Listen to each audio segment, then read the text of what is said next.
બધું કામ ના લાગે, ગાડું કામ ના લાગે, ટ્રેક્ટર કામ ના લાગે, અહીંયા સનેડો કામ આપે હો. અને આની મોટી ખાસિયત વાત શું છે ખબર છે? ડીઝલ ઓછું ભાઈ. તો હાઇડ્રોલિક છે બરોબર. હાઇડ્રોલિક નું પ્રેશર એટલું હોય ને કે કદાચ પથ્થર આવે ને તો પણ હાઇડ્રોલિક ઊંચી ન થાય હોય ને. ટ્રેક્ટર ની હાઇડ્રોલિક ઊંચી થાય પણ સનેડાની ન થાય. તમે નાના ખેડૂત છે તો તમે સનેડો હાલ છે, તમારામાં 5 વીઘા છે તો તમારે સનેડો બોહા છે.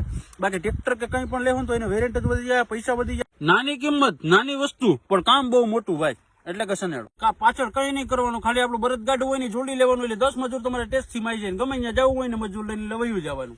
નો વેરિયન્ટ, નો ખર્ચો કાંઈ પણ નહીં ને સૌથી ઓછી કિંમત હોય ને ખેડૂતને વધારે વધારે ફાયદો પહોંચાડતો હોય તો સનેડો છે. એટલે નાના ખેડૂત માટે પણ અને મોટા ખેડૂત માટે પણ સનેડો જ હંમેશા લેવો જોઈએ. અને તમે નવો સનેડો લ્યો ને એટલે 12 મહિનાની આમાં તમારી ગેરંટી આવે ફૂલ બરોબર. તમને કંપની વાળા એક્સચેન્જ કરી દે બેટરીમાં કાંઈ પણ થાય ને તો. એટલે સૌથી મોટો ફાયદો સનેડામાં હોય ને તો સ્લેબ ખોટકાઈ જાય, બેટરી કદાચ પણ લો થઈ જાય ને તમારી તો જો અહીંયા નેત્રું પણ લાગી જાય. આપણે રિક્ષામાં કેમ નેત્રું મારીએ એ રીતનું આમાં નેત્રું પણ લાગી જાય.